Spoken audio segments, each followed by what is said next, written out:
It's down to FIFA and UEFA to say not any further, but they won't, because for them it's about marketing, it's about money, trying to get as many games in as possible to just make money. We're not protected. I hope it's not going to develop into men's football. My guest today is Viv Miedema. So you mentioned this last season, and I saw on your Instagram you described it as a season of extreme lows as well as unreal highs, and, quote, on a personal level, the toughest one yet.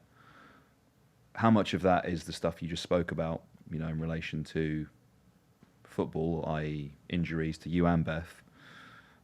Or is it the stuff that's happening off there? I mean, you mentioned Beth's mum passing, so... It's definitely been both. I think if you go back to summers, like Euro summer, I obviously went into that tournament with high expectations of myself. I've had a good season. I felt good. The lead-up game to it, like against Finland, I scored 2 goals. I played good against Sweden, and then I got COVID. Been in my bed for 10 days, missed 2 games, which has been a really weird experience, to be fair, like to be at the Euros, but to not be at the Euros. Then I played against France, but I probably shouldn't have played because I wasn't recovered like enough to play 120 minutes anyway. So yeah, like the Euros ended up being a massive disappointment for me personally, but then at the same time for England and women's football in England, it was probably the best summer ever. So heading back into the season, I wasn't fit. I was still recovering from COVID. Like I must have had long COVID somehow. So I started playing every single minute again, started scoring goals, felt good. And then, in October, I was like burned out. I was like, I don't want to play. Like I need to get away.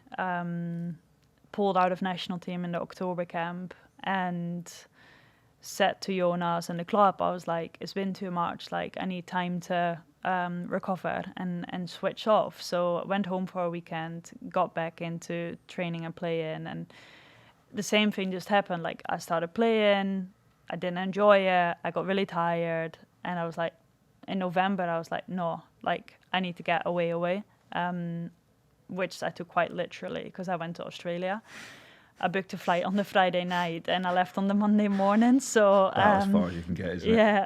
So it was 24 hours away. Went to see my best mate, Maruz. Switched off from football for 2 weeks completely. And I came back and I was like, I feel good. Like I'm ready. Played 4 or 5 games, scored every single game. Probably got back to how I should be playing, and then done my ACL. So. Yeah, it's been really up and down. Like I think mentally, physically, like it's been one of the toughest years. Not just for me, but with all the injuries we've had at Arsenal. I mean, we've obviously had 4 ACLs and like a couple of big injuries, which comes with the increase of games. With the girls playing big tournaments in summers now, you see it all over Europe at different clubs. But yeah, to be part of that team and to having to pick other girls up when they're feeling really low, like it's obviously mentally quite tough. But the only thing I can say about that is that I've never played in a team that's been so close and good for one another, going through everything as right now at Arsenal. So that's been really good and nice at the same time to be part of as well. There's so much in there that I want to talk about. The first of which I talk too much, don't I? No, it's great. It's fascinating. I could listen to you talk all day. To be honest with you. Let's start with the breaks, taking breaks for your mental health, because, particularly within sport, which I may have said this earlier, it's a very competitive, environment. Everyone's looking for a weakness in their opposition, and I'm sure at times to be able to even just suggest and say, mentally I need a break, not physically, mentally I need a break. That must be a hard thing in and of itself before you even start taking the time off and thinking about going back. How important have those breaks been for you, whether it's because you've asked for it or it's been self-imposed because of an injury? How important is that for your sort of mental state to have that time off to reflect?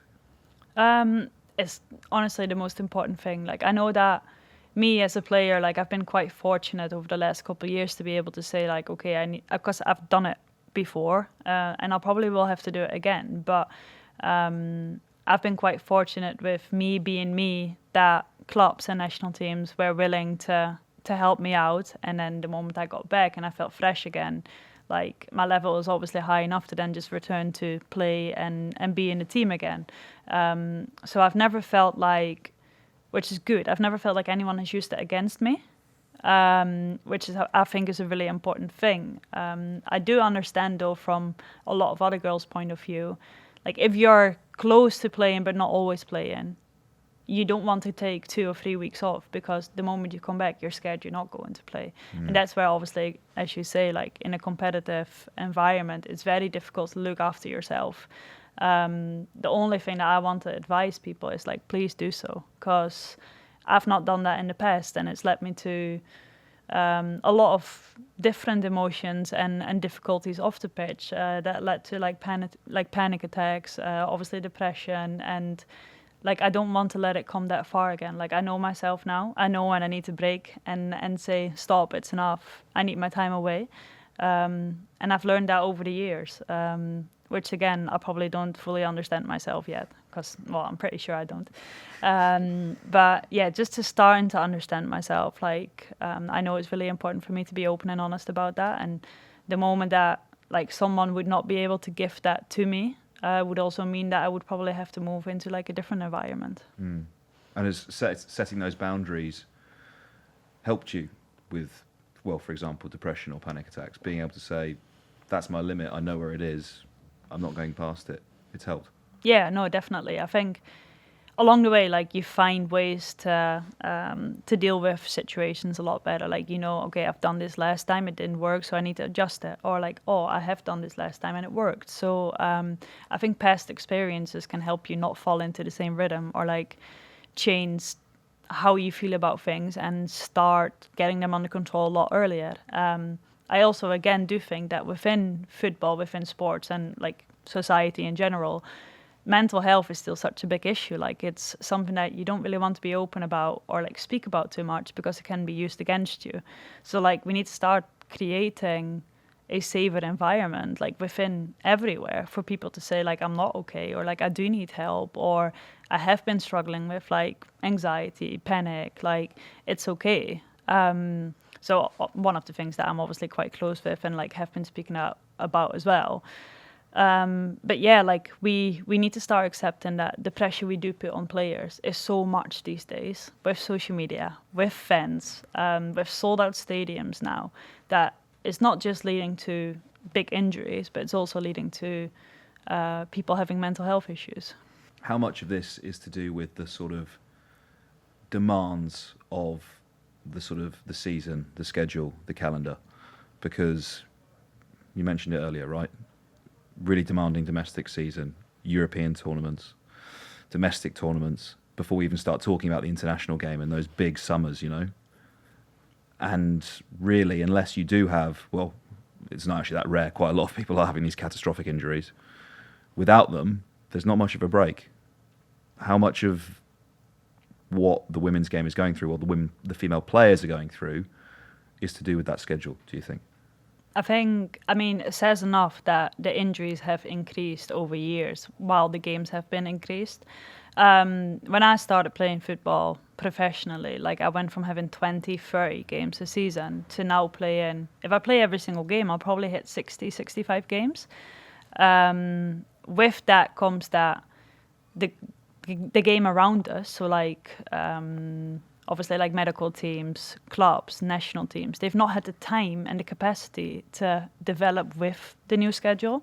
We've obviously increased in squad numbers now at Arsenal. Like I think the club is doing anything and everything they can to like catch up and protect players, but we need help from above. I think it's down to FIFA and UEFA to say, okay, till here, not any further. But they won't, because for them it's about marketing, it's about money, it's about trying to get as many games in as possible within this space and time, to just make money. And in the end, like we become one of them little like people in the whole bigger picture, but we're not protected. So you see a lot of coaches and players speaking out about, we need to adjust the schedule, we need to make sure that it's not going to increase again. But as long as FIFA and UEFA don't want to do anything with it, we're quite stuck in that sense. And to be clear as well, it's not just an Arsenal thing. I think the actual divide, it's a gender divide, right? These ACL injuries, they're happening to women much more than they're happening to men. Why do you think that is? Yeah, it's definitely not just an Arsenal thing. Like, we've been really unlucky that we've had 4 this season. But if you look around at other top clubs, like, I mean, if you look at the top 20 from the Ballon d'Or this season, 7 at this moment have actually done their ACL. Yes, women are more likely to do their ACL, which I think research has been done over the last couple of years, but no real answers has come up yet. So the only thing we as players need to push for right now is like keep researching, but also invest within your medical team right now, so that what you've got in place right now is going to be better for girls to hopefully prevent them doing their ACLs. Mm-hmm.